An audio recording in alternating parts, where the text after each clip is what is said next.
Let me ask you something. What if I told you that one of the most dangerous moments for your heart is not when you're stressed, not when you're exercising, not even while you're sleeping, but right after you eat? The hour after a meal is when your blood, your vessels, and your metabolism go through a silent internal storm. And most people have no idea it's happening. But here's the good news. In this video, I'm going to show you 7 powerful steps that can dramatically reduce or even blunt this entire post-meal damage. So stay with me, because by the end of this video, you will never look at the meal the same way again. Peace be upon you and welcome back to Men's Human. I'm Dr. Haytham Faraj, a certified cardiologist, nutritionist, and a personal trainer. And today we're going to talk about something most people completely ignore: the metabolic storm that happens inside your body after you eat. Most people think that danger comes from what they eat over years. But what if I told you damage also happens in waves, multiple times a day? Every meal you eat triggers a postprandial response, a cascade of metabolic, hormonal, and inflammatory changes. And if your metabolism is unhealthy, this becomes a daily assault on your arteries. When you eat especially refined carbohydrates, your blood sugar doesn't just rise, it spikes. Your body reacts immediately. The pancreas increases insulin, a powerful hormone designed to push glucose out of your bloodstream and into your cells. But here's where the problem begins. In a metabolically healthy person, this response is controlled, efficient, but the insulin resistance is totally different. Glucose stays elevated for longer, insulin remains high for longer, and your cells stop responding the way they should. And this is not just about sugar, this is about damage. When glucose remains elevated in the bloodstream, it begins to bind to proteins in a process called glycation. This forms harmful compounds known as advanced glycation end products. In short form, it's called as AGEs. These AGEs damage the inner lining of your blood vessels, reduces nitric oxide, impairing vascular relaxation, increases oxidative stress, and over time they turn your arteries from flexible, responsive structures into stiff, inflamed, vulnerable vessels. So this is not just a sugar spike. This is the beginning of vascular injury, repeated every single day. When you eat a meal rich in fat, something happens that most people never hear about. Your bloodstream becomes temporarily loaded with fat particles. These particles are called chylomicrons. They are not inherently dangerous, but in the wrong metabolic environment, they become part of the problem, especially when fat is combined with refined carbohydrates. Insulin rises, and instead of efficiently clearing these particles, the body slows down fat metabolism. So now you have triglyceride-rich particles circulating in your blood for longer than they should. This state is called postprandial lipemia. And during this window, your blood is not the same. It becomes more viscous, more inflammatory, and more atherogenic. These remnants can penetrate your arterial walls and contribute to plaque formation. So again, this is not a rare event. This happens after every meal. And if your meals are poorly structured, you're repeating this process 3, 4, 5 times a day.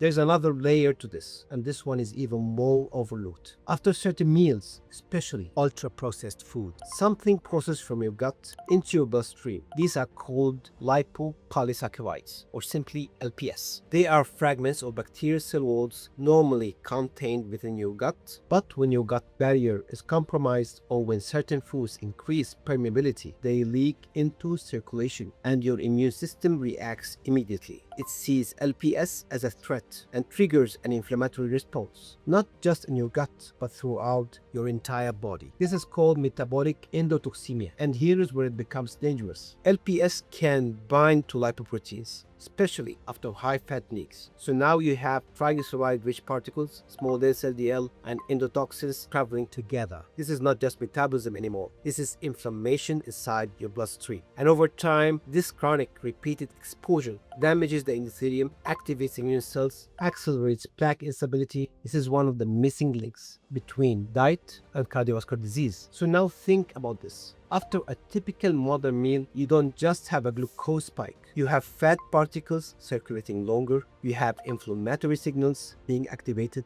you have endotoxins entering your bloodstream, and all of this happens silently every single day. This is why someone can have normal LDL, acceptable cholesterol, and even be on statin therapy, but still develop heart disease, diabetes, severe vascular damage. And I've seen this with my own patients. A case I shared previously on this channel, a patient who was fully compliant with statin therapy under regular medical follow-up and had an LDL which was extremely low, just 56 milligrams per deciliter. On paper, he was perfect, but in reality, he was sedentary. He had uncontrolled diabetes. His HbA1c was high, and his diet was driving constant metabolic stress. And despite having what many would call LDL cholesterol, he presented with a fatal acute myocardial infarction. So, what went wrong? The real problem is not just fasting labs, because fasting labs give you a snapshot of your body at rest, but disease doesn't develop at rest. It develops in the repeated metabolic stress after every meal, when glucose spikes, when triglycerides rises, when inflammation is triggered,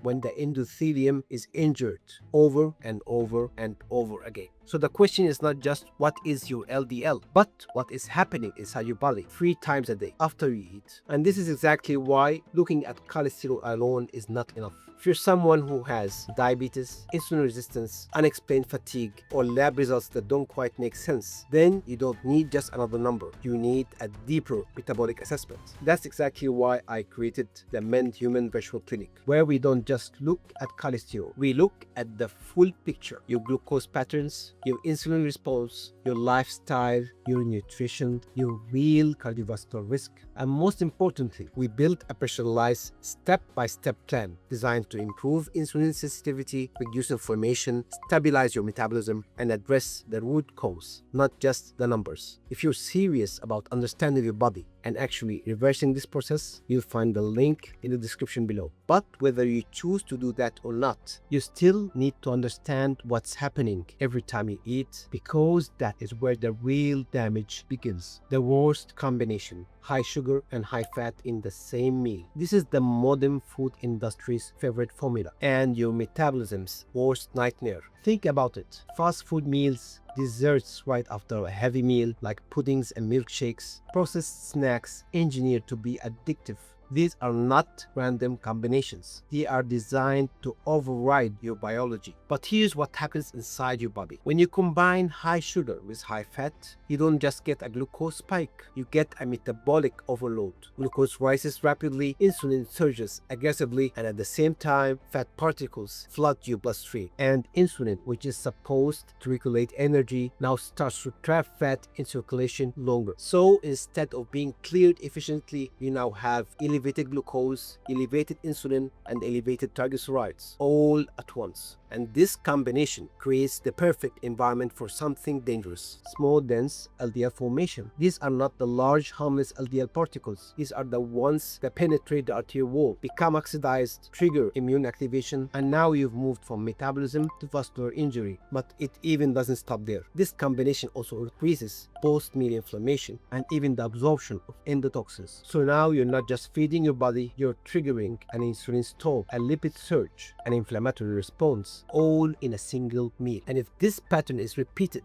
day after day, you are not just eating, you are slowly building disease. So the danger is not just what you eat, it's the combination and the biological chaos that follows after you eat. So how do you protect yourself from this daily metabolic storm? It starts with one simple concept: reverse dieting. But that's just the beginning, because in the next few minutes, I'm going to show you 7 powerful steps that can reduce or even blunt this entire post-meal response, from glucose spikes to triglyceride surges to inflammation and vascular stress. And most of these are simple, but almost no one is applying them correctly. So stay with me, because each step builds on the one before it. And by the end, you'll understand how to completely change what happens inside your body after every meal. So let's start with the first and one of the most powerful: reverse dieting.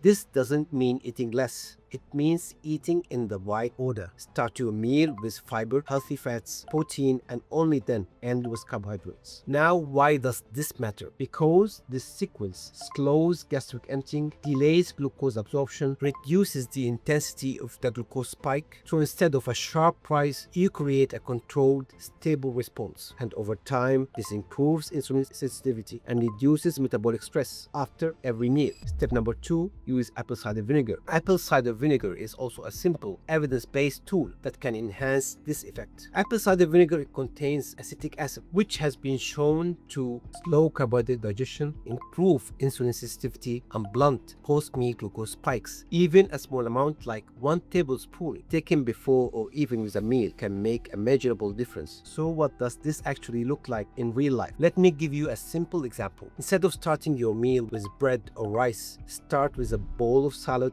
dressed with apple cider vinegar, extra virgin olive oil, and your favorite natural spices. Now you've already applied 2 powerful strategies. You've added fiber and you've included healthy fats, and you've introduced acetic acid from the vinegar, all before the carbohydrates even enter your system. Then move to your protein source: eggs, fish, chicken, or beef. And only after that you introduce your carbohydrates, rice, potatoes, or even some sourdough bread. And what happens now is completely different. Instead of a sharp glucose spike, you get a slower, more controlled rise. Less insulin surge, less metabolic stress, same foods, different order, completely different outcome. Step 3. Reduce the consumption of refined carbohydrates. Refined carbohydrates are rapidly absorbed and push your system into a spike and crash. Repeated over time, this drives insulin resistance and accelerates vascular damage. Step 4. Avoid the dangerous combination. Avoid combining high sugar with high fat, because this combination creates the exact metabolic environment we're trying to prevent. Avoid foods like puddings, milkshakes, cakes, ice cream, and if you choose to consume them, try to replace sugar by using natural low-calorie sweeteners such as stevia or sugar alcohols like xylitol or sorbitol. But keep in mind, sugar alcohols can cause digestive discomforts in some people, so use them in moderation and always listen to your body. Step 5. Healthy fats strategy and anti-inflammatory support.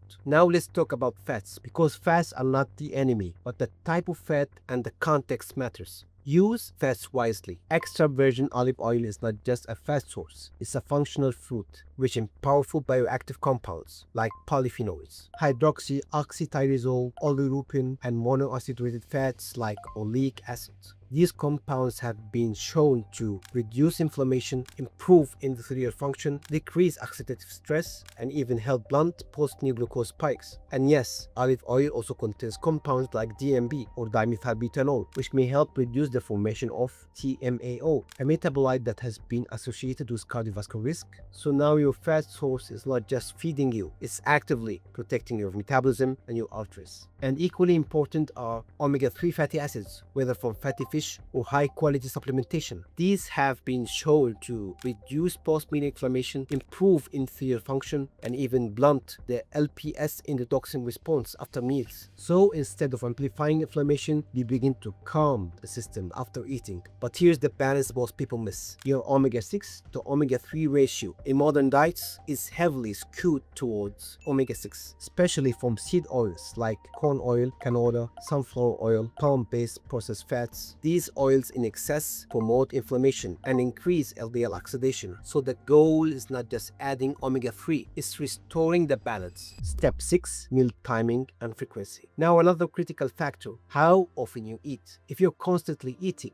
you are constantly in a post-meal state. That means repeated glucose spikes, repeated triglyceride surges, repeated inflammatory activation without giving your body time to recover. This is where intermittent fasting becomes powerful. It creates metabolic space for your body to reset, to lower insulin, to clear circulating lipids, and to reduce cumulative inflammation. So instead of living in a constant fat state, you allow your system to return to baseline. Step 7. The forgotten tool. And finally, one of the simplest yet most powerful tools is something most people overlook: light movement after eating. Not intense exercise, not high intensity, just gentle activity, even a 10-minute walk, can significantly change what happens inside your body because your muscles act like a sponge for glucose. So instead of glucose staying in your bloodstream, it gets pulled into your muscles. And at the same time, it helps lower post-meal blood sugar, reduce triglyceride levels, improve insulin sensitivity. So instead of a harmful spike, you create a controlled transition. So now think about this. It's not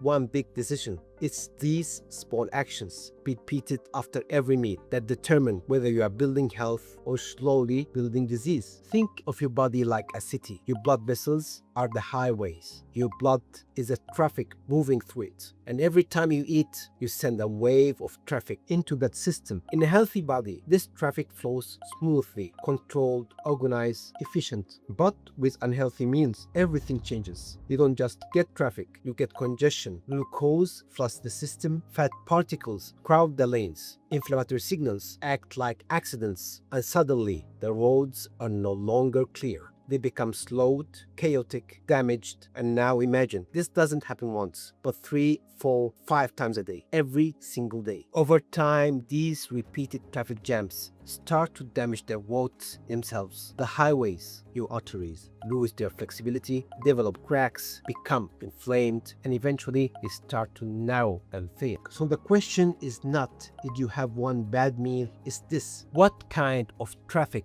are you sending through your system every single day? In cardiology, we don't just see sudden events. We see the result of repeated silent damage. Many heart attacks happen after meals because this is when the blood is more prone to clotting and vessels are more inflamed. So the question is not just what are you eating, but what is happening in your body after you eat. If you understand this concept, you start making better decisions, not just for your diet, but for your entire lifestyle. If you found this video helpful, make sure to like this video and subscribe because it helps this message reach more people. And I create content like this to help you take control of your health and share it with someone who needs to understand what's really happening after they eat. Then let me know in the comments below, what is your typical meal like? And if you want to go deeper, watch my video on insulin resistance and metabolism because that's where everything begins. And if you want a personalized plan based on your labs, your condition, and your lifestyle, you can book a consultation through my virtual clinic. And if you want to understand this topic on a deeper level, I've also written a book, Is LDL Really Our Enemy? Cracking the Cholesterol Code, where I break down the truth about cholesterol, the real drivers of heart disease, and how to approach cardiovascular risk beyond the numbers. You'll find it available in the description below. But even if you don't, start applying what we discussed today. And don't forget, your health is not built in one moment. It's built in repeated moments. That's it for today. Until next time, peace be upon you. Assalamu alaikum.